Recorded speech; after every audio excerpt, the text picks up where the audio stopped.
শয়তানের প্রোডাক্ট আমাদের ভিতর বেশি আছে। আর একটু চিল্লাই বলেন ঠিক কিনা? এতদিন আমরা খাইলাম কার? আল্লাহর। কার জমিনে থাকলাম?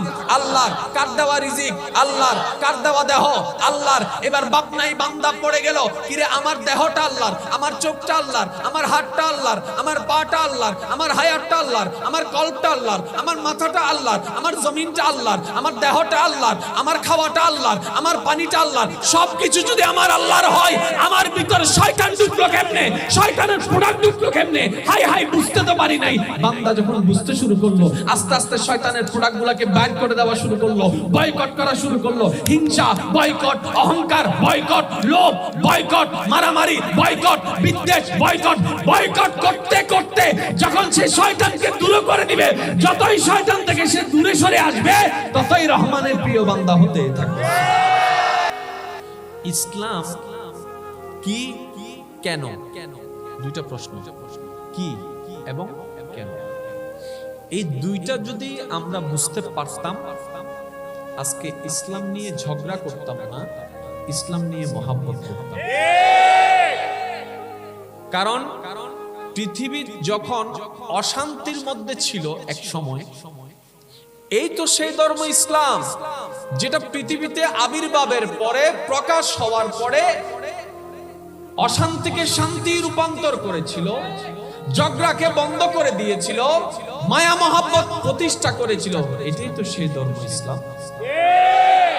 নাকি কারো কোনো দ্বিমত আছে? একটা সময় মেয়ে ছিল, সম্মান ছিল না, ইসলাম এসে শিখিয়ে দিয়েছে এটা মা, এটা স্ত্রী, এটা বোন। একটা সময় ব্যবসা ছিল, হালাল হারাম শব্দ ছিল না, ইসলাম এসে ডিভাইড করে দিয়েছে এটা হালাল, এটা হারাম।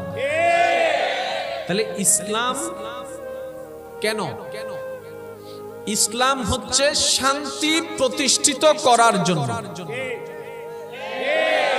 এবার আপনারা, আমি বলবো, আপনারা একটু আওয়াজ দিবেন। ইসলামটা কি গরুর জন্য, ছাগলের জন্য, মহিষের জন্য, কাদের জন্য?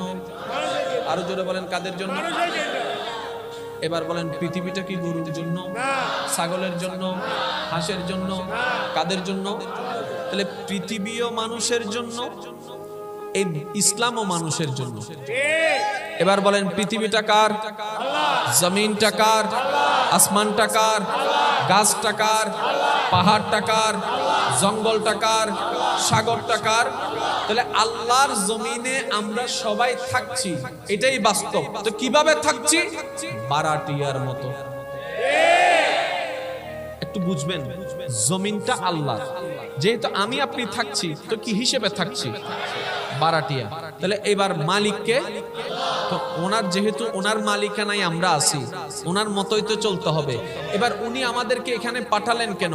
রব্বে করিম বলে, বান্দা, এই পৃথিবী তোমাদের জন্য সাময়িক থাকার জন্য আমি একটা জায়গা নির্ধারণ করেছি। আমি তোমাদের জন্য চন্দ্রকে বাছাই করি নাই, সূর্যকে বাছাই করি নাই, মঙ্গল গ্রহকে বাছাই করি নাই। তোমাদের বাসস্থান হিসেবে আমি পৃথিবীকে বাছাই করেছি। এই পৃথিবীতে থাকার জন্য তোমাদের যা দরকার আমি দিচ্ছি, যতটুক দরকার আমি দিচ্ছি। তো আল্লাহ, আমরা কি করব? রব্বে করিম বলে, লা তুফসিদু, লা তুফসিদু, থাকো, ঝগড়া করিও না, থাকো, অশান্তি করিও না, থাকো, মিলমিশ করে থাকিও, থাকো, ভালোবেসে থাকিও, থাকো, অন্যকে সুযোগ দিয়ে থাকো, থাকো, অন্যকে মাফ করে থাকো। আমার জমিনে ঝগড়া করিও না, লা তুফসিদ।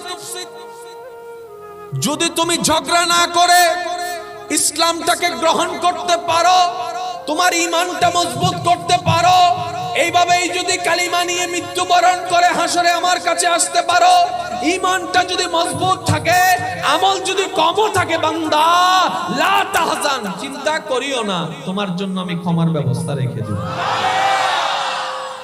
এই মূল কনসেপ্ট হচ্ছে এটা। এটা বুঝতে পারি নাই, তাই জমিনটাকে নিজের মনে করে ভাইয়ের সাথে ঝগড়া করেছে। জোরে বলেন না। এটা বুঝতে পারি নাই, তাই আমি অন্যের জায়গা দখল করে কোটিপতি হতে চেয়েছি।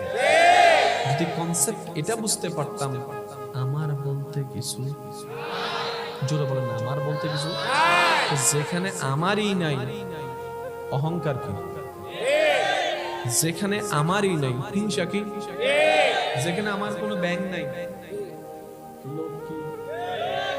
এবার আসেন আমি একটা কথা বলি, আপনারা উত্তর দিবেন। এখানে বেশিরভাগ কর্মজীবী, এখানে ব্যবসায়ী, চাকরি। আচ্ছা, আপনি যদি 28 দিন চাকরি করার, আমার আওয়াজ তো শুনতে পাচ্ছেন না? হ্যাঁ, আপনি যদি 28 দিন চাকরি করার পরে মারা যান, এই 28 দিনের বেতন মালিকে দিবে কি দিবে না? কে নিতে আসবে? বউ, মা, ছেলে, আত্মীয় স্বজন। এবার যখন সে আপনার আত্মীয় স্বজন যখন মালিকের কাছে আসলো, এবার মালিককে বলল, স্যার আমার স্বামী আপনার এখানে চাকরি করতো, এই মাসের বেতনটা আমাকে একটু দিয়ে দেন না। মালিকও কিন্তু টাকাটা দিয়ে দিবে। এবার আপনার প্রশ্ন কবর থেকে, স্যার পরিশ্রম তো আমি করেছি, সময় তো আমি দিয়েছি, কষ্ট তো আমি করেছি, মেধা তো আমি খাটিয়েছি, সময় তো আমি ব্যয় করেছি। আমার বউকে দিচ্ছেন কেন? আমার ছেলেকে দিচ্ছেন কেন? আমার মাকে দিচ্ছেন কেন?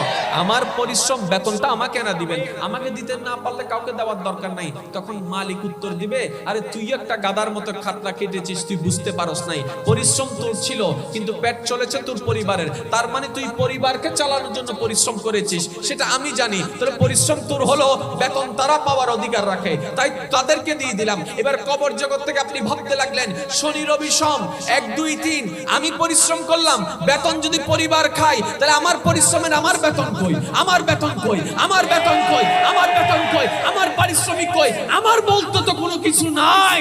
সেই দিন যদি আপনার কাছে নামাজটা থাকে, রোজাটা থাকে, নেক কর্ম থাকে, মানবের সততা থাকে, ভালোবাসা থাকে, ওগুলো আপনার সামনে বের হয়ে বলবে, আজকে তোর পরিবার ছেড়ে দিয়েছে তোকে, তোর টাকা তোকে ছেড়ে দিয়েছে, আমি নামাজ তোর সাথে এখনো আছি।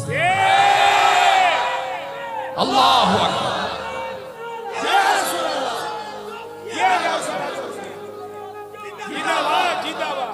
জীবন একদম সহজ ভাই, একদম সহজ, বিশ্বাস করেন, একদম সহজ। আমরা জীবনকে বুঝতে পারি না, যার কারণে অঙ্ক না বুঝলে যেরকম অঙ্ক কঠিন লাগে,